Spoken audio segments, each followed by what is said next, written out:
পুনর্ভবা নদীতে পর্যাপ্ত জল না থাকার কারণে এবারে সমস্যায় পড়তে চলেছে বারুণী মেলাতে আসা পুণ্যার্থীরা।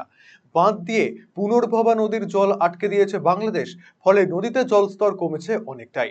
উল্লেখ্য, জেলার বারুণী স্নানের মেলাগুলির মধ্যে অন্যতম গঙ্গারামপুর শিববাড়ির বারুণী মেলা।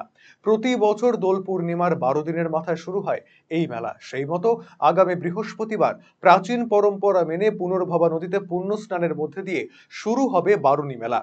ইতিমধ্যেই মেলাতে নাগরদোলা, ব্রেক ডান্স, সার্কাস, বিভিন্ন খাবারের দোকান স্টল দিতে শুরু করেছে ব্যবসায়ীরা।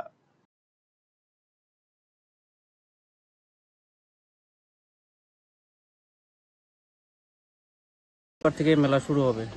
আচ্ছা, প্রস্তুতি আজকে থেকে তো শুরু হচ্ছে, সবাই দোকান পাশা করছে, সবাই আজকে থেকেই। কি মনে হচ্ছে কিরকম কি হবে এবার মেলা? মেলা তো ভালো হওয়ার কথা, কি হবে দেখা যাক। মেলা এক সপ্তাহ চলে। নদীর কি পরিস্থিতি জলের?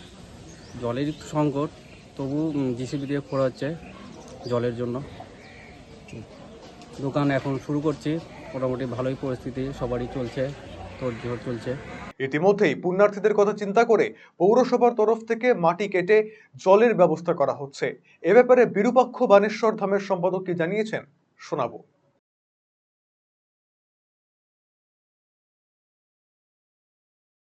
মানে আমাদের বারুণীমেলা স্নান শুরু হচ্ছে আমাদের বিরূপাক্ষ বানেশ্বর ধামের, যে আগামী 27 তারিখ আসছে, 27 তারিখ। তো সেই 27 তারিখ থেকে বৃহস্পতিবার থেকে শুরু হচ্ছে আমাদের স্নান। তো সমস্যা হচ্ছে এবার নদীতে জলের খুব সংকট, চারিদিকে একটা জলের লেয়ার যেহেতু নাই, সে প্লাস বাংলাদেশের রাবার ড্যামের ফলে ওখান থেকে জল সরবরাহটার সমস্যা দেখা দিচ্ছে। তো এটা আন্তর্জাতিক সমস্যা তো চলছেই জল নিয়ে।